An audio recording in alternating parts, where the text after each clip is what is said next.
Doctor Prashant Bhagwat sir, आजच्या कार्यक्रमाला आवर्जून उपस्थित असलेले मार्गदर्शक श्री आनंद मुळे सर, तसेच प्राध्यापक राजेश जगताप सर, आपल्या कार्यक्रमाचा प्रमुख पाहुण्या म्हणून लाभलेल्या शेरकर मॅडम, तसेच आत्ताच ज्यांचं आपण स्वागत केलं असे श्री विवेक गंगणे सर, मला साथ देणारे नेहमी ज्यांच्या साथीमुळे मी आज इथे खंबीरपणे उभी आहे असे श्री ज्योतिबा जाधव सर, आणि तुमच्या सर्वांचे लाडके श्री आतिश सर, ज्यांच्या प्रयत्नातून ज्यांच्या चिकाटीमुळे आज स्वप्नपंख वर्ष 5वे अशा या सुंदर कार्यक्रमाचं नियोजन इथं झालेलं आहे। विद्यार्थी मित्रांनो, हा माईक, हा स्टेज माझ्यासाठी काही नवीन नाहीये। तुमच्यापैकी मला सर्वच विद्यार्थी, काही पालक ओळखतच असतील, कारण स्वप्नपंख पहिलेपासून आजपर्यंत या कार्यक्रमाचं सूत्रसंचालन मी केलेलं आहे आणि खंबीरपणे आपल्या भावाला साथ द्यायची म्हणून AITचे संचालक प्राध्यापक आतिश घाटशळे सर यांच्या पाठीशी एक मोठी बहीण म्हणून एक घेतलेला वसा आजपर्यंत इथपर्यंत देण्याचं मी पूर्ण केलेला आहे। मग राहिला विषय आजचा जो कार्यक्रम आहे आणि त्या कार्यक्रमामध्ये तुम्ही सर्वांनी मला हा मोठा बहुमान दिला, माझा गुणगौरव केला आणि तो गुणगौरव केल्याबद्दल मी सर्वप्रथम AITचे सर्व विद्यार्थी, प्राध्यापक, इथे उपस्थित सर्व विद्यार्थ्यांचे, मान्यवरांचे मनापासून ऋणी आहे की माझा आपण सर्वांनी गुणगौरव केला।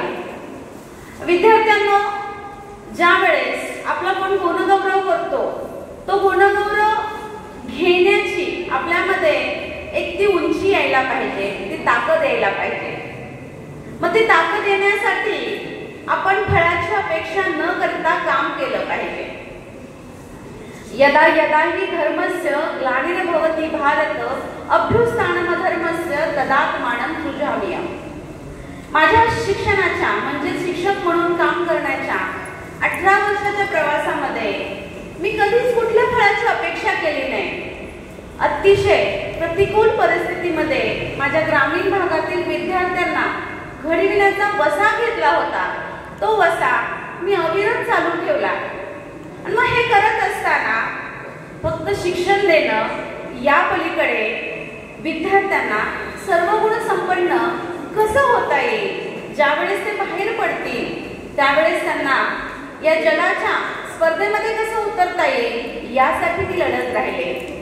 आणि हे करत असताना मी माझा हातखंडा असलेला म्हणजे स्काउट गाईड विभाग याची खूप साथ घेतली आणि स्काउटिंग गाईडिंगच्या विभागातून विद्यार्थ्यांना एक वेगळं शिक्षण देण्याची सुरुवात केली। माझ्या विद्यार्थ्यांना मी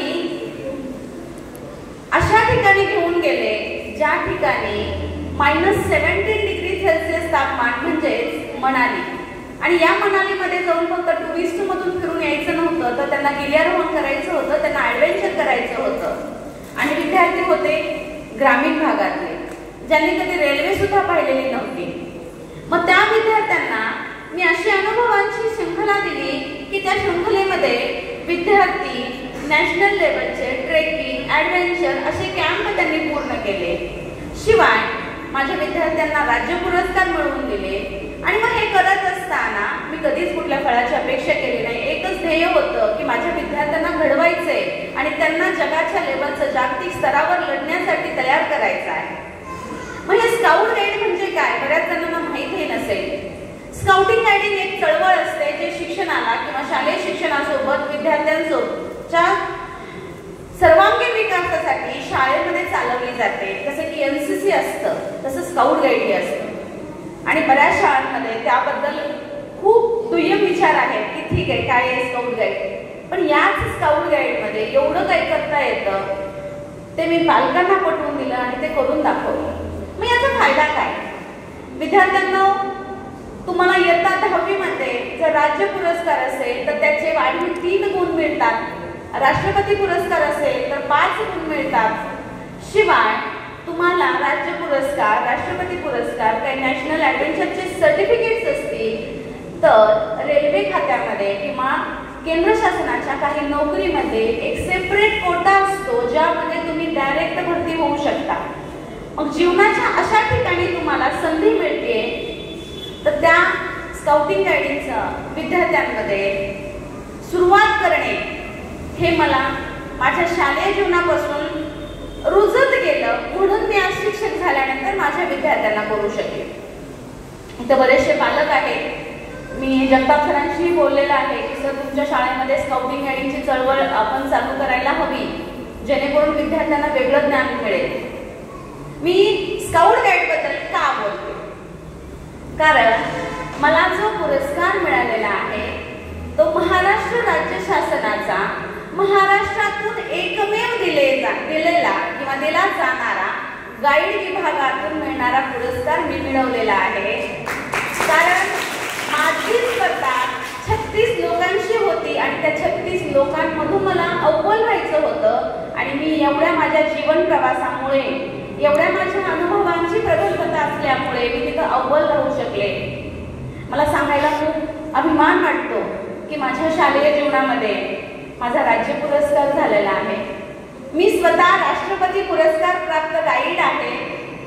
शिवाय माझे गिर्यारोहणाचे म्हणजेच ॲडव्हेंचरचे नॅशनल इंटरनॅशनल कॅम्प सुद्धा माझ्या शालेय जीवनामध्येच झालेला आहे. आणि मग मला जे कळालं की माझ्या विद्यार्थ्यांना का नाही, एवढंच नाही तर मी फक्त माझ्या शाळेतल्या विद्यार्थ्यांवर काम करत नाही तर मी स्काउट गाईडचं ओपन युनिट चालवते. ओपन युनिट मधून म्हणजेच माझ्या शाळेत न शिकत असलेले, बाहेर शिकत असलेले म्हणजे तुमच्यासारखे विद्यार्थी सुद्धा माझ्या गाईडिंगच्या युनिटमध्ये येऊन माझ्यासोबत राज्य पुरस्कार, ॲडव्हेंचरचे कॅम्प करू शकतात. मला खरंच सांगायला अतिशय आनंद होतोय की माझ्या तुळजापूर नगरीमध्ये जर स्काउट गाईडच्या चळवळीमध्ये माझे विद्यार्थी माझ्यासोबत आले आणि त्यांना जर मी हे सर्व मिळवून देऊ शकले तर खरंच मी स्वतःला खूप भाग्यवान समजेन की मी इथली कन्या आहे आणि इथली कन्या म्हणून मी माझ्या तुळजापूरला काहीतरी माझं परतफेड करते आणि या रूपाने मला परतफेड करायला नक्कीच आवडेल. विद्यार्थ्यांना दरवर्षी आपण स्वप्नपंख घेतो. इथं काही विद्यार्थ्यांचा गुणगौरव होतो. आताच आपली सूत्रसंचालक म्हटली की कोळशाच्या खाणीमध्ये हिरा तयार होण्यासाठी त्या हिऱ्याला खूप सारं प्रेशर सहन करावं लागतं. सायन्समध्ये आहे दगडी कोळशाच्या खाणीमध्येच हिरा तयार होतो. मग हिरा आणि कोळसा सख्खे बहीण भाऊ झाले का नाही? मी विद्यार्थ्यांना नेहमी सांगत असते माझ्या 8वी पर्यंतच्या विज्ञानच्या तासामध्ये. मी गणित विज्ञानची शिक्षिका आहे आणि मग सांगत असते विद्यार्थ्यांना जर कोळसा आणि हिरा सख्खे बहीण भाऊ एकाच ठिकाणी जन्मू शकतात तर तुम्ही एका क्लासमधले राहणारे विद्यार्थी हिऱ्यासारखे चमकण्यासाठी तुम्हाला तुमच्यासोबत धैर्य, चिकाटी, तुमच्यामध्ये असलेले सर्व काही एकत्र आणून कष्ट करण्याची जर ताकद असेल तर तुम्ही एक दिवस नक्कीच हिऱ्यासारखे चमकणार आणि आपल्या गावचं, आपल्या देशाचं नाव उज्ज्वल करणार. आणि तुम्हाला हेच करायचं. आणि हे करण्यासाठी असे हिरे घडवण्याचा वसा जर स्वप्नपंख जर मधून होतोय, प्राध्यापक अतिश सर यांच्या AIT मधून होतंय तर नक्कीच इथं घडणारे या तुळजापुरातले हिरे भविष्यात चमकतील. मग ते क्षेत्र कोणतंही असो. कारण यश मिळवण्यासाठी फक्त डॉक्टर, इंजिनियर हेच क्षेत्र नाहीये तर यश मिळवण्यासाठी खूप वेगवेगळे आणि असे क्षेत्र आहेत की तिथे तुम्ही अव्वल राहू शकता. त्या क्षेत्रांची शोध करा, आपल्या स्वतःच्या टॅलेंटचा शोध करा आणि त्यामधून स्वतःला घडवा आणि स्वतःला त्यानुसार ट्रेन करा. 10वी नंतर काय करायचं? आनंद पुणे सरांनी आपल्याला सांगितलं आहे की तुम्ही सर्व ऍक्टिव्हिटीमध्ये सहभाग घ्यायला पाहिजे. तुमच्यामध्ये स्किल्स वाढवल्या पाहिजे आणि त्या स्किल्स बेस्डच एज्युकेशन इन फ्युचर आपल्या भारतामध्ये जे विकसित भारतचं जे चालू आहे त्या विकसित भारताच्या ज्या ऍक्टिव्हिटीज आहेत त्या सगळ्या स्किल बेस्ड आहेत, व्होकेशनल एज्युकेशनवर आहेत आणि उद्याचे वैज्ञानिक होण्यासाठी तुमच्यामध्ये ते असणं गरजेचं आहे. पण ते करताना 10वी पर्यंत तुम्ही जे तुमच्या नेमून दिलेला अभ्यासक्रम आहे, तुमचं 10वी पर्यंतचं जे शिक्षण आहे ते व्यवस्थित पूर्ण केलं पाहिजे, मगच तुम्ही भविष्यामध्ये हे सगळं करू शकता. इथे मला बोलवलं, माझा एवढा मोठा बहुमान तुम्ही गौरव केला, याबद्दल मी सर्व मान्यवरांचे तसेच अतिश सरांचे, इथे उपस्थित सर्व विद्यार्थी आणि पालकांचे पुनश्च एकदा मनापासून धन्यवाद व्यक्त करते. सर्वांना भविष्यासाठी खूप खूप शुभेच्छा देते आणि माझे मनोगत इथे संपवते. खूप खूप धन्यवाद.